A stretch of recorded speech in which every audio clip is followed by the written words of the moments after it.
Hey guys, Buff from Game Bad today, bringing our video. And today for Arena Breakout Infinite, we're going to be covering the gun I had in my last Infinite video that I asked you guys in my secondary what it was. Some of you got it right here, so if you did guess the TX15 DML from Star Armory, you did get that right. Which some of you did. I saw a couple of those. I didn't get to respond to everything on that video yet, but you did get it right. We are doing the Star Armory TX15 DML here, which is a really nice weapon conversion that we're going to do here. Now, it's not 100% a TX15, but it's pretty close. The only difference here being that this has the ability for full auto. So let's go ahead. We'll drop that. You guys can see what that build looks like. Really nice. We're going to build pretty much the same thing. I'll show you maybe without a suppressor would be the only difference. So let's go ahead and jump into it here. First off, we're going to want to start with the base M4A1. So I have it pre-built here. I also have my Marketing, the Future War video that we did, and a Voodoo M4 So we'll just start with the base one for now. Base M4 carbine. So the first thing we're going to want to do, let's remove the gas block. Let's remove we're going to stay with the upper. That's my bad. We're going to actually remove the handguard. Magazine can stay.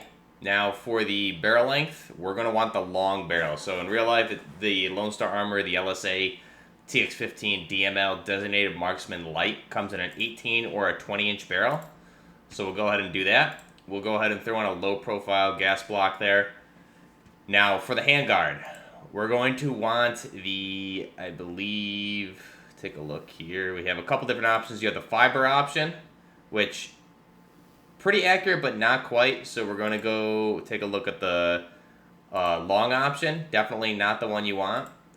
And then you have the AR-15L option here for the AR-15L, the long barrel. 15-inch. So it's an AR-15 14.5-inch M-lock barrel. This is the other one. Now, this handguard looks longer than 14.5-inch to me. I think the barrel length here is probably around 16 to 18, so it doesn't give us an actual barrel length, but I'm assuming this is probably an 18-inch barrel. So this handguard I think is a little bit longer, should be around 16 inches given where it is there. So we'll go ahead and select that. Now we're going to go ahead and remove the carrying handle. So we'll go ahead and put up a we don't actually, you can put a flip-up sight there for right now. We might remove that. Now, for the optic, we're going to want to go with the 30mm mount, the rail mount. Go ahead for that. And now for the scope, we're going to go with the 7-inch scope here. So this is a cheaper, I know everyone's running the 1:6. I like the 7, especially on this one. Just gives you that extra zoom, and obviously it's a 2:7 versus a 1:6. So I prefer it, and it's a good amount cheaper also. So we'll go ahead and select that. Now it's kind of clipping through those rear irons, so I'm going to remove those. Now another thing here we're going to want is for the, we can run a custom AR-15 Raptor charging handle here. So we'll go ahead and throw that on. Now for the buttstock. In real life, the buttstock's going to be a Magpul PRS.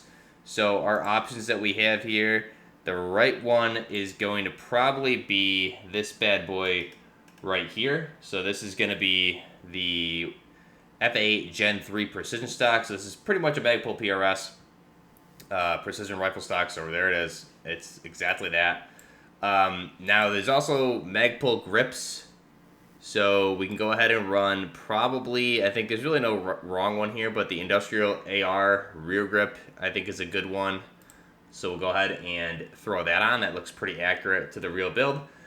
Now for the underbarrel attachment, we're going to go ahead and put, we have an M-lock rail here, so we'll go ahead and put a rail mount, and then we'll go ahead and mount I'm going to just run a triangular grip there, angled foregrip. That's personal preference. You can run whichever one you want.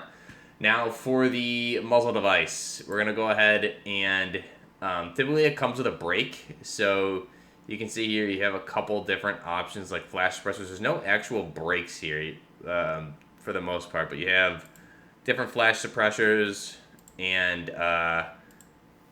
some of these are definitely compensators for sure. So you have a pretty good amount of options here. I think what we're going to do is run with a suppressor on this one actually. So we'll go ahead and run the 5.56 suppressor on the end. And then for this left-hand Picatinny rail, we'll go ahead and run the TX15 mount. That's pretty much it, except we're going to want, I personally, personal preference, like the mounted canted sight on there. So we'll go ahead and run the canted rail, and then we'll go ahead and throw just any sight on there is fine. So that's personal preference, whichever one you want. Stay with the standard 30-round mags.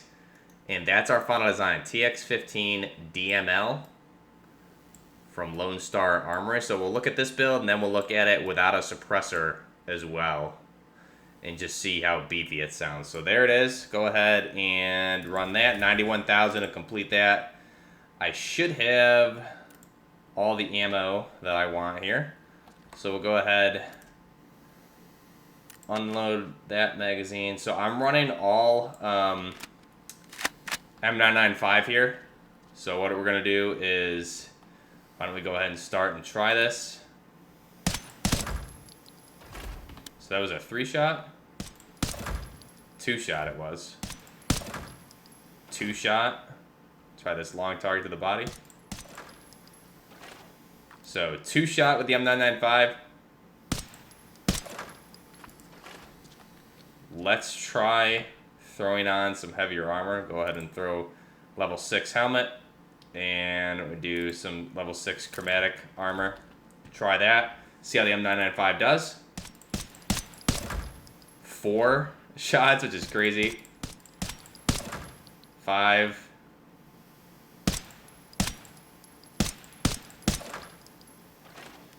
5 again. So again, really good. With the 7x optic, you have the ability to just easily pretty much get headshots if you need to.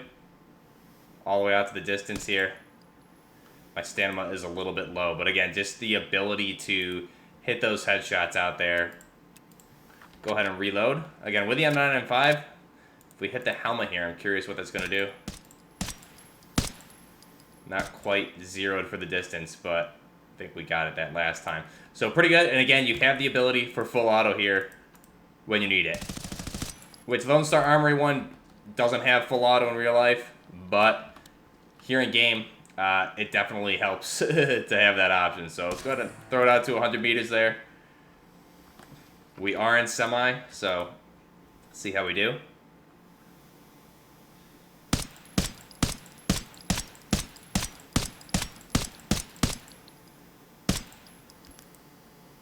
So pretty accurate there. You can see at the 100 meters looking pretty good.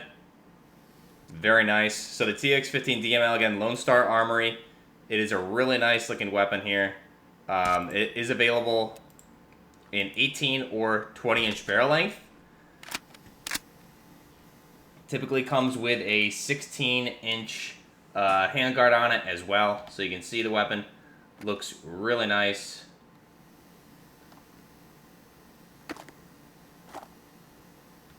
So the handguard would be a 16-inch M-lock, so that's kind of what I believe it is here.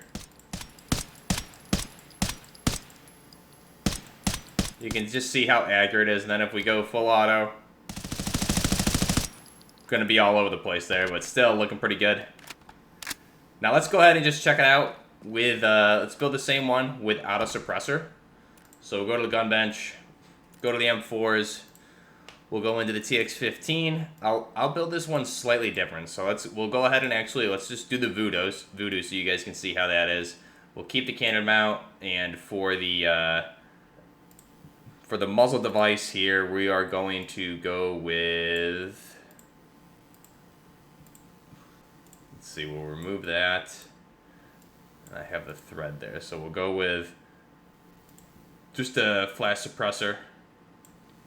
I think it's a good option. We can go with the multi-caliber flash suppressor also, but I think this flash suppressor is a good one. Go with that. I think that's a pretty good looking build. Why don't we switch up the grip for this one? Just go with like a Magpul vertical foregrip. That's pretty clean. Go ahead and try that. And for this one, let's throw on infinite ammo. So here we go. I love that. I love that rechamber, or the chamber there, the charging handle. So I honestly prefer how it looks without the suppressor. You guys can see the suppressor build here. So for option 1, I just think it looks beefier without the suppressor. Obviously, we have the Voodoo scope on there also. Voodoo's a great scope too.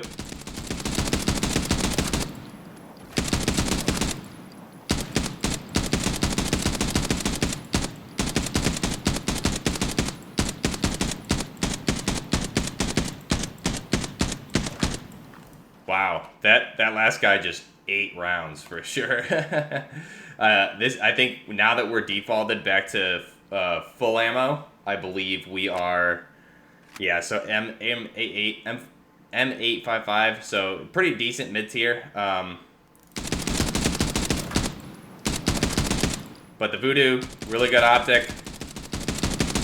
So you can see at these ranges, armor's just not gonna pierce like you would want there at those longer ranges with the regular M855 versus the M995, which was still like a 4-round put going through the armor there. So let's try this long target, see if we can get a headshot here. Pretty good.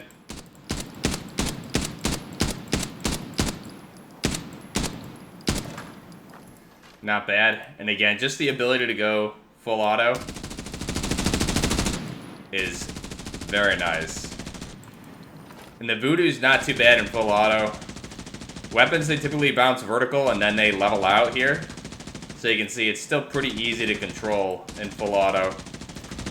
And the Voodoo, I think this is a great, the 1x here is just perfect for the Voodoo if you're going to go full auto. But if you want to stretch out ranges, I think the 7x is a little bit better.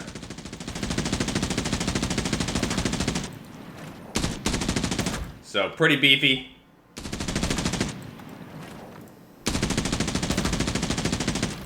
And again, just the only difference there is that the TX15 would be semi-auto versus this being having the ability for full auto. But with the M995, I think you're getting the right pen value and everything like that, as you guys can see. So pretty good. Let me know what you guys think of this down below. This is the Lone Star Armory TX15 DML Designated Marksman Light from Lone Star Armory here in Arena Infinite Breakout. Nice little conversion for the M4A1. Let me know your thoughts down below. Until next time, Buffer Gaming, out.